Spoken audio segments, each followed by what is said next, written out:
বাইরে ৮০ লাখ টাকা খরচ করতেছে। লন্ডনের একটা বিয়ের দাওয়াত পাইলাম। আর এটা যদি আমি না যাই তাহলে তো একদম সারাটা জীবন পছলাইতে থাকবো। তো কি ধরনের খাওয়া-দাওয়া থাকলো আমাদের এই বিয়েতে, আর কি ডেকোরেশন ছিল, আর ওয়েডিং এ কি ধরনের সাজসজ্জা ছিল এই হলে, সবকিছু নিয়ে আজকের ভিডিওটা সাজিয়েছি। সরি ফর দিস, এটা আসলে ১০ মাস আগের এই ভিডিও। আমি আসলে দিতে ভুলে গিয়েছিলাম, অথবা আমার মানে দিব করে অনেক দিতে পারিনি। কারণ অনেকগুলো রেস্ট্রিকশন ছিল। তো যাই হোক, তারপরে অনেক কাচ্চিত করে ভাবলাম যে না, ৮০ লাখ টাকার বিয়ের ভিডিওটা যদি আমার পেজে না দেই রুমা আলমের ব্লগে, তাহলে তো আর হলোই না। তো বিদেশের লন্ডনের বিয়েতে আমরা আসলে কি খাই? রোস্ট পোলাও ছাড়া কি খাইতে দেয় ওরা? আমরা তো জানি বিয়ে মানে রোস্ট পোলাও। আর এখানে কিন্তু রোস্ট পোলাওর কোনো খবরই নাই। কিন্তু কি খাইতে দেয়? ৮০ লাখ টাকা নিয়ে গেল এই পকেট থেকে, এইটাই আজকে আপনার সাথে শেয়ার করব। তো চলুন কথা না বাড়িয়ে শুরু করি। ৮০ লাখ টাকার বিয়েতে কি ছিল, কি খাওয়া-দাওয়া ছিল, আর ডেকোরেশন ছিল কি ধরনের হলে, সবকিছু আপনার সাথে শেয়ার করব। আর যারা এই ভিডিওটা লন্ডনের দেখবেন তারা যদি ডেসক্রিপশন বক্সে চেক করেন তাহলে আপনাদের লিংকটা দিয়ে দিব। আসলে আপনারা যদি কেউ কারো ওয়েটিং করতে চান তাহলে এখানে আপনারা যোগাযোগ করতে পারেন। তো এটা আসলে কোনো প্রমোট ভিডিও না। জাস্ট আমি বিয়েতে গিয়েছিলাম। আমি সেই ভিডিওটি আপনার সাথে শেয়ার করতেছি। আশা করব ভিডিওটা ভালো লাগবে। ভালো লাগলে অবশ্যই লাইক, শেয়ার, কমেন্ট করতে ভুলবেন না রুমা আলমের পেজে। Let's go to start. অনেকদিন পর আসলে বিয়ে খেতে যাব। অনেকদিন পর একটা বিয়ের দাওয়াত পাইছি। তো বিয়ের দাওয়াত খেতে যাব। তো শাড়ি বার করলাম। একটা কাতান শাড়ি। এইটা 18 সালে কেনা হয়েছিল আমার ভাইয়ের বিয়েতে পরার জন্য। আমার এখন পর্যন্ত পরা হয় নাই। আর এখন 2023, এখন পর্যন্ত কোনো বিয়ের শাড়ির দাওয়াত আর পাইনি ভাইয়ের বিয়ের পর। আর এটা আমার পরাও হয়নি। আমার কাতান শাড়িটা রয়ে গিয়েছে। এই কাতান শাড়িটা অ্যাকচুয়ালি আমি কিনেছিলাম গ্রিন স্ট্রিট থেকে। রেইনবো যে কাতান শাড়িটা সব আছে এখান থেকে। তো এটা আমার একটা পছন্দের কালার। আর শাড়িটা অনেক সুন্দর, জানি না পরলে কেমন লাগবে। তো এটার সাথে ব্লাউজটা আমার বোন দিয়ে বানিয়ে আনছিলাম বাংলাদেশ থেকে। আমার বোনকে দিয়ে বানিয়ে এনেছিলাম। তো আমি একটু বড় সাইজ করে ব্লাউজ বানিয়ে এনেছি। আর 3/4 হাতা, যেহেতু হিজাব পরি।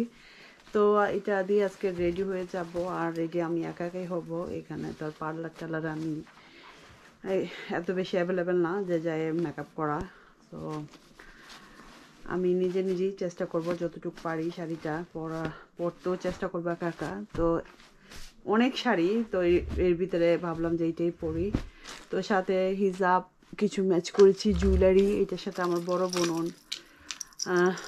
2018 যখন গিয়েছিলাম বাংলাদেশে, আমার বড় বোন আমাকে কিনে পাঠিয়েছিল আমার ভাইয়ের বউর সাথে 18 বা 19-এর দিকে। এইটাও এখন পর্যন্ত পড়া হয়নি। তো ভাবতেছি এটা একটু কন্দনের work and then little magenta কালারের একটা রুবি আছে। তো আই থিঙ্ক এটা পরলে ভালো লাগবে হয়তো।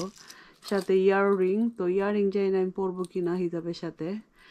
আর আমার পার্টি ব্যাগ পাচ্ছি না। আমার কোনো পার্টি ব্যাগ নাই, সব আমি বাংলাদেশে বাই দিছি। পুটলির এই ব্যাগটা জানি না ভালো লাগবে মনে করতেছি। তো এটা নিয়ে নিলাম। আর হলো সাথে চুড়ি নিলাম। বিয়ে যেহেতু একটু চুড়ি না পরলেই নয়। তো এখানে আমি আমার গোল্ডের চুড়ি নিলাম।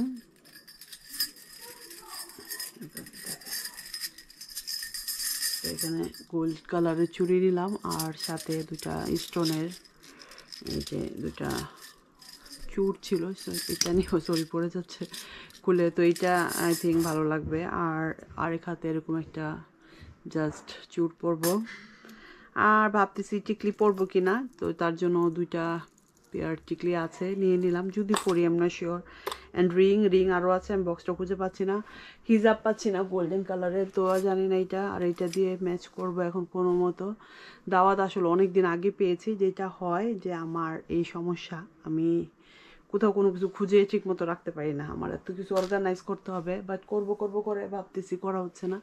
তো চলুন এখন আমি অ্যাকচুয়ালি রেডি হইতে যাই। আর এখন বাজে 2:30। তো 2:30 ভিতরে রেডি হতে শুরু হবো, কারণ ইভিনিংয়ে আমাদের ইনভাইট রাতের দাওয়াত। তো চলুন আমরা কোথায় যাচ্ছি, কীরকম মজা করতেছি সব কিছু আপনার সাথে শেয়ার করবো। তো প্রথম চলুন একটু মেকআপে যাই, অল্প একটু মেকআপ আপনাদের সাথে শেয়ার করবো। আশা করবো ভালো লাগবে। সাজুগুজুর জন্য সবকিছু আমি বের করে নিছি। আমি কখনো পার্লারে সাজি না। পার্লারে সাজলে আমার ভূতের মতো সাজায় দেয়। I am not lucky. আমার ওয়েডিং এ এবং আমার ভাইয়ের বিয়ের সময় আমি যখনই সেজেছি আমার ভূতের মতো সাজায় দিছে। তার জন্য নিজেই চেষ্টা করি সাজুগুজু করার জন্য। তারপর ফাইনালি আমি সেজে চলেও আসলাম। আমি ওয়েডিং এ। আর এখানে এসে আমার এই ফাইনাল লুকটা আপনার সাথে শেয়ার করতেছি। দেখেন তো কেমন হইছে? আমার আরেকটা ভূতের মতো লাগতেছে, তাই না? আমিও সাজছি একদম ভূতের মতো। এই বুড়া বয়সে এমন আইশ্যাডো দিছিলাম চোখের ভিতরে যা বলার বাহিরে। চোখের জন্য আইশ্যাডোর জন্য চোখই আমি খুলতে পারি না। তো যাই হোক চলে আসছি আমি এই যে বর উঠার জন্য মানে বউ যে হাঁটার জন্য যে গ্লাসের মিররটা দিছে এইটার ভিতরে তো আমি হাঁটবই ভাবলাম যে এটাতে না হেঁটে তো চলা যাবে না। তা আমি এখানে একটু সুন্দর করে হেঁটে নিলাম। আর এটা দেখে অনেকেই আমাকে বলেছিল, "বুড়া বয়সে ঢং।" ইয়েস ভাই আমি বুড়া বয়সে ঢং করি। যৌবনকালে তো ঢং করতে পারি নাই। তাই এখনই ঢং করতেছি। আমি এই ভিডিওটা একটু রং-সং মাখাইয়া কথাগুলি বলবো আপনাদের সাথে, বুঝছেন?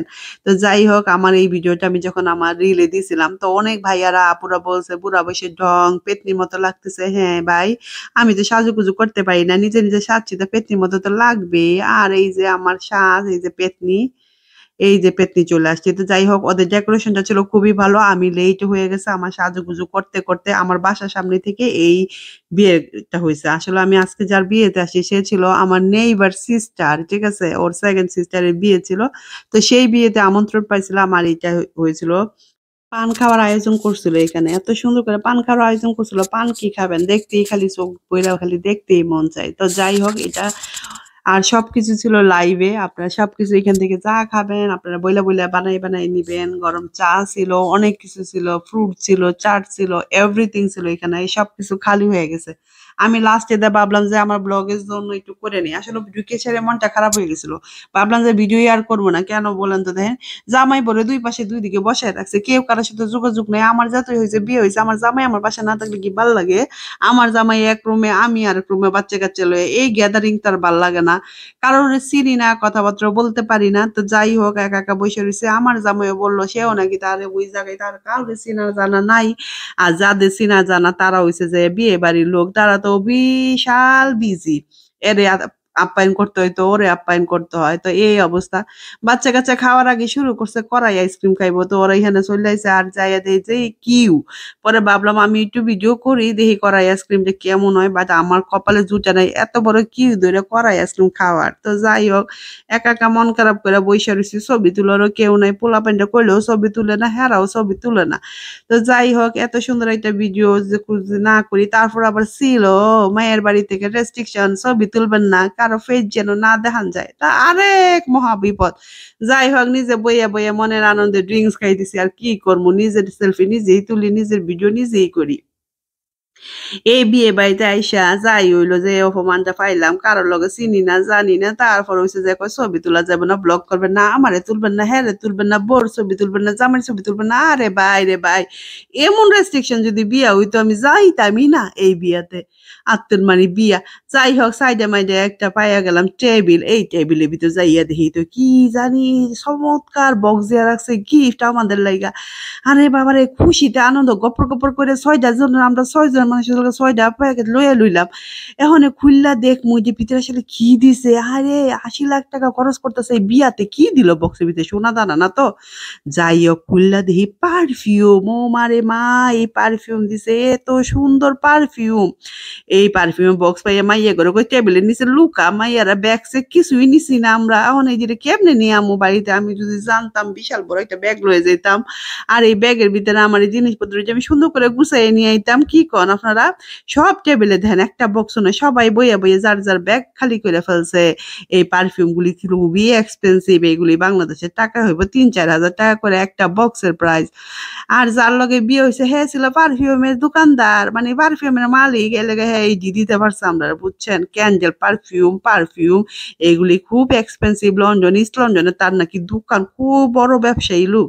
আর যাই হোক এই যে মাইয়া যে বইবো এই জায়গাটা সাজাইছে আর এমন করে রাতের বেলা বিয়া তো লাইট টাইট এমনই থাকে লন্ডনে দেখা জানা সহে কিছু একটু একটু হালকা হালকা লাইট আমি তো কিছুই দেখি না আপনারা কি দেখেননি ভাইয়া ফারা আমার একটু জানাইয়েন। তো যাই হোক আমি তো দূরেতে ভিডিও করে এই যে কনের বই নাইয়া পড়ছে এখন হেরা কইছে খালাম্মা আপনি আমার ভিডিও কিন্তু ফেসবুকে দিয়েন না দিলেও মাথা কাটতে দিয়েন তো জোরে দূরেতে ছবি তুলছি বুঝছেন নি এখন কাছেতে যখনই আইব হনই তার মাথাটা কাটতে দিতে হবে নাইলে তো আবার বুঝেনি রিলেটিভ সম্পর্ক নষ্ট হয়ে যাবো গা নেইবার সাথে আত্মীয় স্বজনরা কমপ্লেন করবো কেড়ে দিছো আমগর ছবি আমরা মুখ কেড়ে দেয়ছো আর বিয়া ছিল সিলিটি সিলিটিরা তো খুব ধার্মিক আপনারা জানেন সিলিটি মানুষরা কিন্তু খুব ধার্মিক হয়। সবার মাথায় হিজাব দেখছেন নি আপনারা? সবাই কিন্তু হিজাব কিন্তু শাড়ি গয়না পইরা চকচকাইয়া কিন্তু হেরা আইছে। এই যে ব্রাইড চলে আইছে বউ। বউর কাপড় তো হইছে সাদা-মাদা লন্ডনে সব বেডিরা এখন কি জানি চল আমরার মতো এই লাল টুকটুকা শাড়ি পরে না কি সাদা-মাদা কাপড় পরছে। যাই হোক এটা হেগর পছন্দ। হেরা কি সুন্দর কইরা সাজছে রে বাবা। ১০০ পাউন্ডে নাকি ফুলই কিনছে এই হাতের বুঝছেন? ১৫-২০ হাজার টাকা নাকি ফুলটার দামি। তো যাই হোক বড়লোকের বড় কারবার। আমার ওয়েডিং টার এমন হইছে না। আমি লন্ডনেতে গেলে কি সিমসাম ওয়েডিং হইছে। এমন তো গ্লাসের উপর দিয়ে আমি হাঁটি নাই। এই যে বইনেরা ৩ বোন, খালাতো বোন, কাজিন বোন এই সব মিলায় হাঁটতেছে। এই তো আমি একটু ভিডিও করতেছি। জানি না আবার কি না কি হয়, রেস্ট্রিকশন পাই কিনা আল্লাহ যাই হোক। এর লেগে ভাবছি হ্যাঁ করে এত রেস্ট্রিকশন ভিডিওটা দিতাম না। পরে ভাবলাম যে যাই হোক মাথা-মুথা কাইটটা একটু দিয়েই দেই আর কি হইব। আমার এই ভিডিওটা যদি আপনাদের ভালো লাগে আপারা বোনেরা তাহলে প্লিজ আমার পেজটা একটু সাবস্ক্রাইব করেন আর ইউটিউবেতে দেখলে অবশ্যই চ্যানেলটা একটু ফলো করেন আপনারা ভুলে কয়ে লেছি থুকু যাই হোক আর এখন কথা বাড়াইতাম না আমার এখন অনেক বহুত কাজ এখন কাজে যাইতে হইব এটা আর এখন ইতে কইতাম আচ্ছা খাওয়ান দাওয়ানের কাছে আইয়া পড়ছি এখন তো খাওয়ান সার্ভ করার সময় হয়ে গেছে আমরা টেবিলে ৩ মাই দিয়ে ৪ জন বইছি আর এখান থেকে যে খাবার দিতেছে আপা মনিরা সুন্দর সুন্দর করে খাবার দিতেছে কিন্তু খাবার ভাইয়া তো জানেননি এখানে পোলাও মাংস দেয় না খাবারে রোস্ট খাইতে গেছিলাম ভাবছিলাম রোস্ট খামু এইটা হচ্ছে লন্ডনে আমার ৩ নাম্বার বিয়া খাওয়া বুঝছেন নি আমি জানি তো পোলাও মাংসের ভিতরে দিব না সিলেটি বিয়া হেরা ডাইল আর বাতি দেয় বেশি বুঝছেন নি ইহানার ওয়েডিং দিয়ে ইতানি আপনার যত সিলেটি বিয়া খাইবেন বা যত সিলেটি বিয়াই খাইবেন ইহানে কিন্তু রোজ দেন আমরা দেশের মতো লাল লাল রোস্ট জর্দা ইতান দেয় না ইতান যে কি দেয় আপনার দেখামু কি কি খাওন দিছে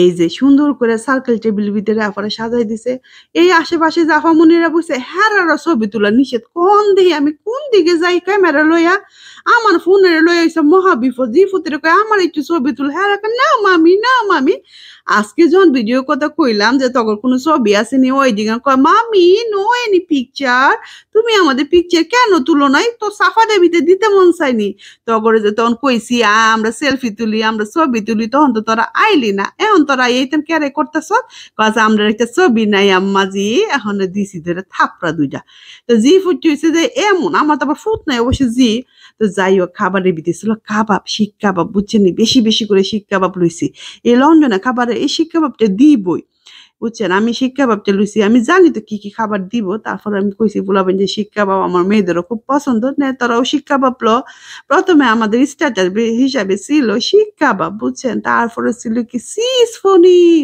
চিজ পনির তো আমি কখনো খাই নাই খালি না আমি শুনি চিজ পনির কিন্তু ইন্ডিয়ানরা যে কেরে তো চিজ পনির খাই হে যে আমি এত বুঝি না তো যাই হোক এখানে এইটা এই যে পুদিনা পাতার একটা সস ছিল এইটা দেনি কাবাব খাইতে খুব মজা আমি একটু নিলাম যে টেস্ট করি ভাই এখন আইছে এই যে চিকেন নাকি ফ্রন বললেই তো গেছি কবে যে খাইছি এই আই থিঙ্ক না চিকেন উইংস বাটারফ্লাই বুঝছেন চিকেন উইংস বাটারফ্লাই দুইটা লইছি আমি জিপুতেরও কইছি তোরা ওই চিকেন উইংস পছন্দ করস না হেরা কইছে লো আম্মা তো এই তো খাইয়া টেস্ট করে দিই ও মা গো মা এত মজা করে ভালো করে লাগাই খাইতিস আমি জানি না সো ফানি তো যাই হোক এখন আইছি এখানে ভেজিটেবল কারি দিছে বুঝছেন নি লাবড়া আমরা দেশে লাবড়া এই দি ফুলাও লাল ফুলাও মানে এই যে মশলা দিয়ে ফুলাও রান্ধে হেরা বুঝছেন আমরা দেশে সাদা ফুলাও রান্ধে না কালারফুল ফুলাও না এই দিয়েছে যে ফুলাও ভাত কয় হেরা আর সাদা ভাত দেয় আর দিছে যে ঘন ডাল বুঝছেন আর গরুর মাংস আর হচ্ছে চিকেন কারি তো যাই হোক এইটি পোলা পান্ডা করলাম নে তোরা কিনটা খাবি এরা কইছে মামি চিকেন কারি দিয়ে খামু ভেজিটেবল খামু না ডাইলও খামু না যে নে তোরা পছন্দ মতো খাওয়ান খা কি আর করতাম যাই হোক এখানে একটা চিকেন আরে পনির কারি খাইছিলাম এই যে এত মজা লাগছে আমার আমি এই রেসিপিটা বানামু এটা নাকি তান্দুরি পনির কারি এটা তো রেসিপিটা আপনাকে অবশ্যই শেয়ার করবো বুঝলাম না এখানে আইলো না কেরে পনির কারিটা আমি কি আগে খাইয়ে লেছি না কাইটা লেছি এখন তো বললো বুঝে গেছি গা এই ছিল খাবার ডাল চিকেন কারি মুরগি গরুর মাংস এই যে ডাল এই যে পাতলা ডাল বুঝছেন এই যে সালাদ এই যে দুইটা রাইস এই ছিল খাবার আর জিজা দেবীদের কি ছিল এটাও তো ভুলে গেছি ওই যে ওই যে ক্যান্টিনে যাইয়া ডিজার্ট খাইতে বই যে আইসক্রিম দেখলেন না এই যে আইসক্রিম টাইসক্রিম মনে খাইতে ভুলে গেছি এতদিন আগে ভিডিও করলে মনে থাকে লগে ভিডিও থাকলে কোনো করলে না মনে থাকে এই যে হ্যাঁ করি অত্যাচারে আমার ভিডিওটা দিতে দেরি হয়ে গেছে বুঝছেন নি আপারা তো তো যাই হোক আমার আজকের এই ভিডিওটা অবশ্যই আপনাদের ভালো লাগবে। আমি একটু ডিফারেন্ট ভাবে কথা কইলাম, ন্যাকামি কইরা। যদি কিছু মনে না করেন অবশ্যই ক্ষমা চোখে দেখবেন। যদি ভুল ত্রুটি হয়ে থাকে আপারা ভাইয়ারা যারা দেখবেন। আশা করব ভিডিওটা ভালো লাগবে। তো আমি একটু আরাম করে খাই আর আপনাদের কাছ থেকে বিদায় নিই। সবাই ভালো থাকবেন, সুস্থ থাকবেন। আমার পেজটা ফলো করবেন। আল্লাহ হাফেজ।